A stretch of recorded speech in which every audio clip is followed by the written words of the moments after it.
Warframe weapon primes, what I need is Orokin Cells to actually craft them. Well, I'm Tipsy and today we'll be covering everything you need to know about Orokin Cells, from how many you need to all the best methods for actually farming Orokin Cells, so your next prime frame or weapon can be built without gathering dust inside your foundry. We will be covering multiple methods from early to late games, so even if you are completely new, you should still be able to understand how the late game methods actually work, and then you can use them once you actually get there. So like the video and let's just get right into it. Orokin Cells in Warframe are a rare resource and you will need around 1317 of them to actually finish building all of the weapon frames and companions that you can actually get in the game, and so on. So yeah, you are going to need quite a few Orokin Cells if you actually want to craft everything you need with them. This resource, the Orokin Cell, can be found from enemies, crates and deposits on Saturn, Ceres and Deimos in Warframe. So killing any enemy or destroying a crate on any of these planets has a small chance to actually drop a Orokin Cell in quantities of up to 2. So you either get 1, 2 or 0. You might also stumble upon an Orokin deposit that you can destroy to actually gain 1 or 2 Orokin Cells guaranteed when you actually destroy this deposit. And a good early game mission to run would be something like a capture mission on either Ceres or Saturn, and you will be on the lookout for Orokin deposits. This is a very RNG based method and might require a crate clear frame, but we will cover this method more in detail soon. But normally you will just run through this mission, destroy all the crates you find, and you might also get lucky finding a deposit to get those small amounts of Orokin Cells that you will need. Now before you start farming, I do recommend that you have a beast companion with either Loyal Retriever or the Resourceful Retriever to occasionally actually double the loot you will obtain, meaning you could get more of the Orokin Cells when you actually get it. Also, if you can, you could get a resource booster and a resource drop chance booster, which can hugely increase your farming yield.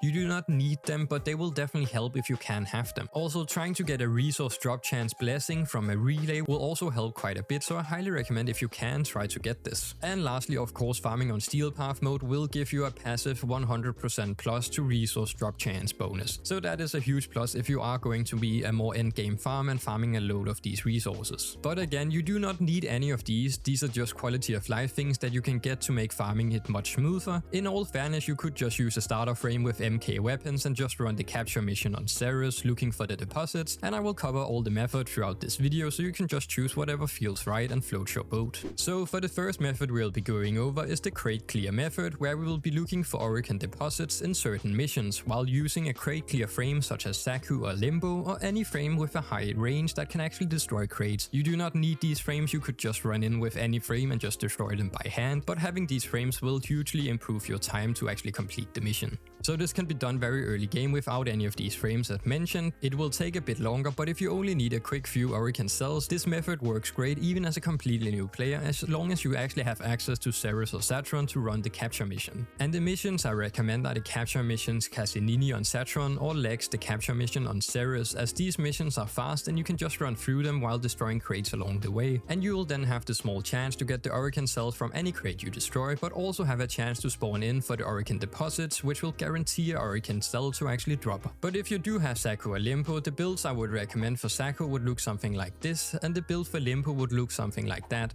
That said, almost any build will work since you will get energy from destroying the containers, and the main thing you want to focus on in the builds are basically having range and then some efficiency so you can spam the abilities more often. So you basically be able to destroy as many crates as possible while also having a decent area around you. Of course, also having some kind of loot radar like Thief Wit, Loot Detector or Animal Instinct is also very helpful, so you can actually see the crates on the minimap while playing the mission, so you can just run through and use that as a reference basically. But if you don't have those frames, you could also just use any other frames or weapons with some kind of AoE to take care of the crates instead. You could also just run in with a melee weapon and just destroy them all hand by hand. So it's not really that difficult, you can just upgrade the method to basically be more efficient with the right frames. Overall, you should be able to see Orokin Cell drop every other mission or so, but this still heavily relies on RNG, so you might get unlucky and have a few runs in a row where you do not see anything. But overall, this is a very simple and early game friendly method, and it can be sped up a lot by actually using a proper crate clear frame as seen.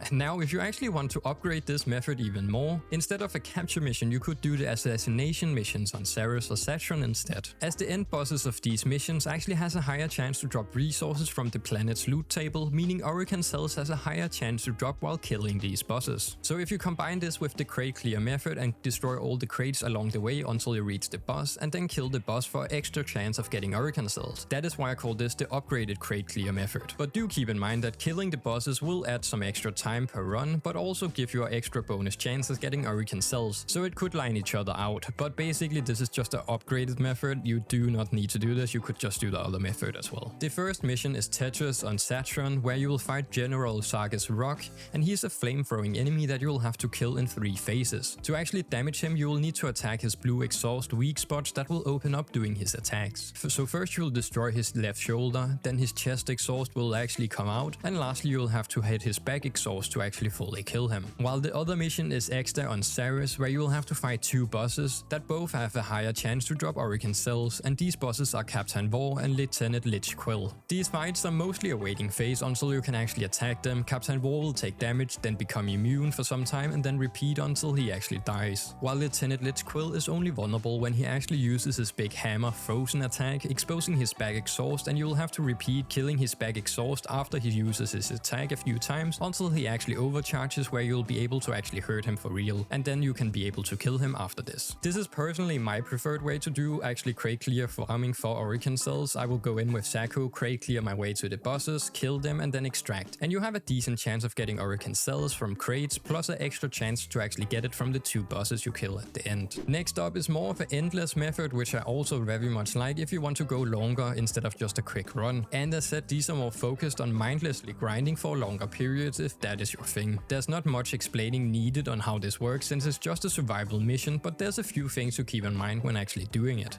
As this method actually focuses more on the RNG from enemy kills rather than relying on crates to actually drop the Orokin Cells. So the main mission you will be farming is the Dark Sector survival missions on Ceres called Gabii, and this mission has an innate 35% resource drop chance bonus, so you will have a higher chance to actually have the Orokin Cells drop from enemies in the mission. You can then stack this further with a booster's blessing, much like the resource or retriever, and loot frames such as Nekros, Khora and Hydroid to actually make your farming the most efficient. Of course, this method works even better on Steel Path due to the bonus enemy spawns and the resource drop chance bonus as well added on top. You can still do it on normal, but there's some things to keep in mind that doing it on Steel Path will definitely be better, but if you're more early game, maybe the crate clear method might be more you. But if you want a more endless method, you could also do this on normal. And now let's talk about the enemy density and why squad size actually matters if you are playing on normal mode. One important thing to keep in mind, especially early game if you are farming, is something called enemy density. So on normal mode, enemy spawns scale based on how many players are in your squad.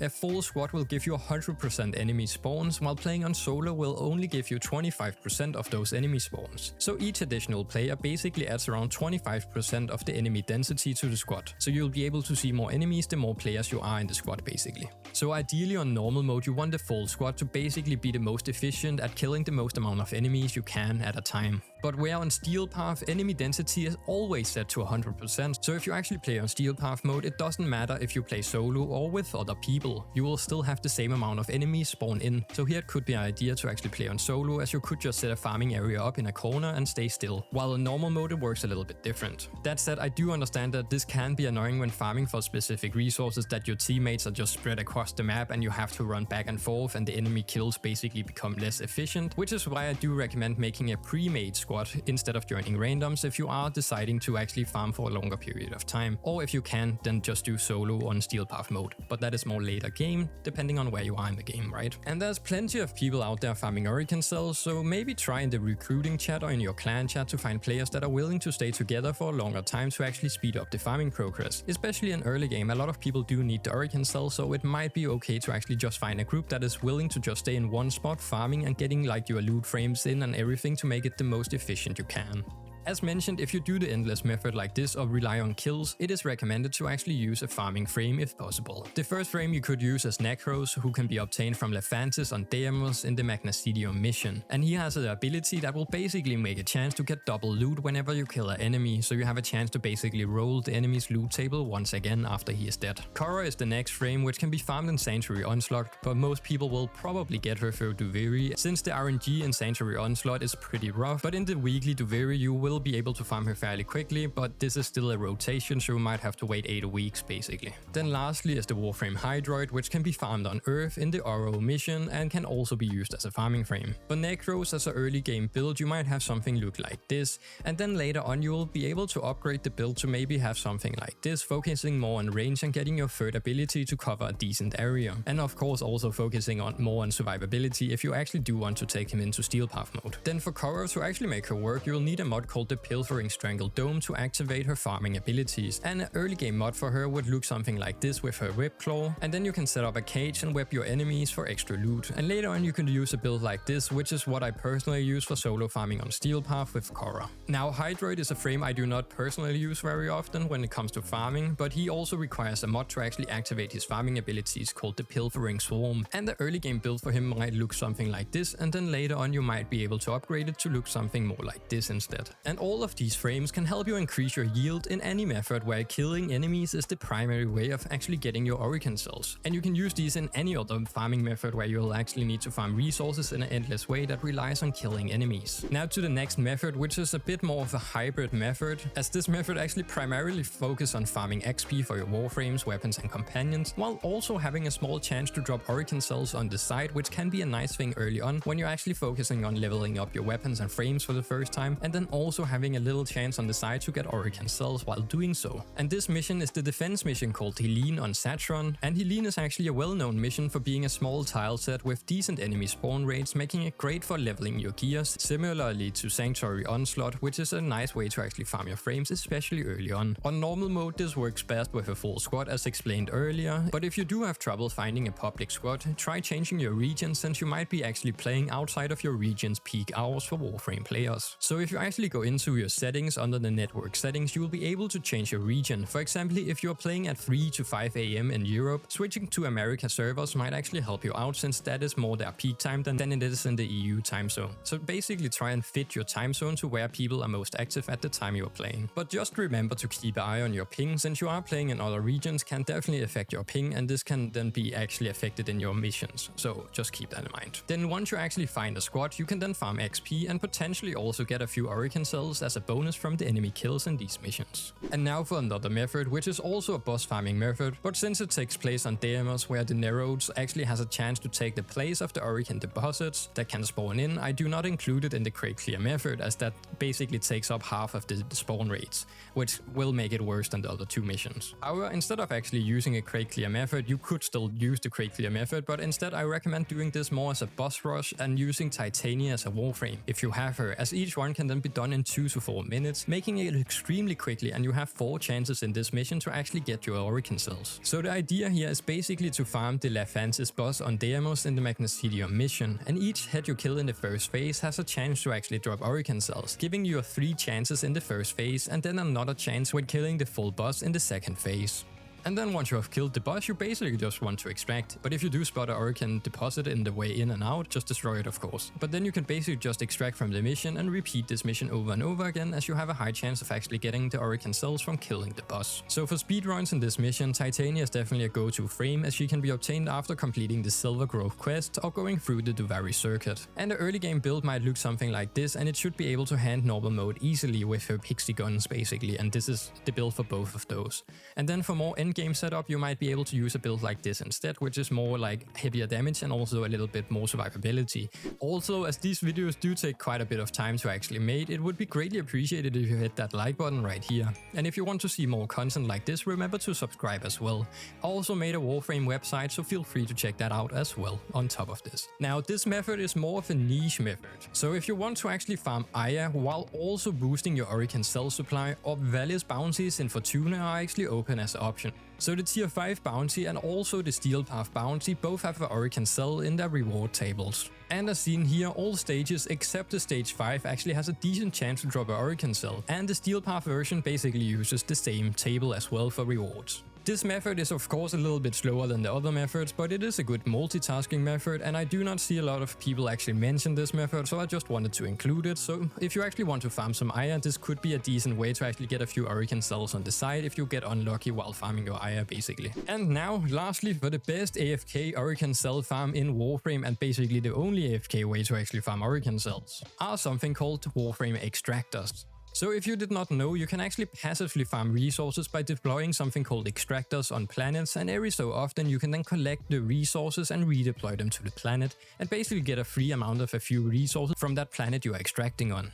So what you want to do is basically place Extractors on Saturn, Ceres or Deimos, since those are the planets that can actually drop Orokin Cells. And normally Extractors can be bought from the market and then just crafted, and you can then deploy them once or twice a day to collect the resources and then redeploy them basically. Of course this will not give huge yields, but it will be a nice passive way to basically get some Orokin Cells over time if you want to farm them, and you will also get the other resources, which are just nice overall to get. So now that we actually have covered a lot of methods for farming Orokin Cell, which one is actually the best method? And here personally I would say it really depends on your playstyle and how active you actually want to be while farming for the Orokin Cells. So if you have boosters, blessings and can play steel path mode and want a mindless, endless farm, the survival mission on Gabii is of course a great option, as you can farm a huge amount of Orokin Cells pretty quickly in there. However, if you are a newer player and cannot do steel path mode solo, or do not want to actually gather a 4-man squad, then the crit clear method is probably your best choice. If you can handle it, then Saturn on Ceres is an even better choice, as you also have the 2 bosses at the end which can also drop the Orokin Cells. And then if you want to mix things up a little bit, then you have the Lephantis Titania method, which is a great alternative to actually be a quick way to also farm Orokin Cells, which is a bit more of a fast-paced, smaller step method. Overall, the best method is the one you enjoy the most, as you are going to need over 1000 Orokin Cells, so do not try to actually burn yourself out trying to farm all of them in one go. Farm them every here and there, and also maybe change up the methods, and then figure out which one you like the most for yourself and which one you can actually do fast.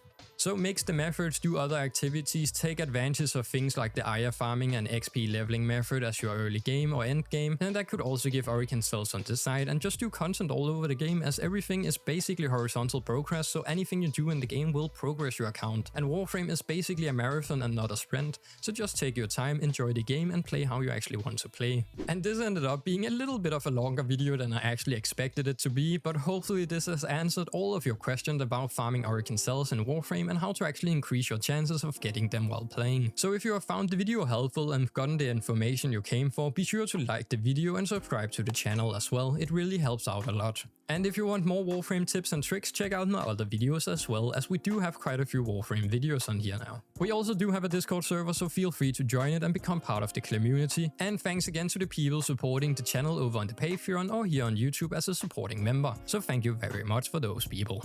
All I can say then is stay tuned, stay tipsy, and I will catch you on the next one. Peace out.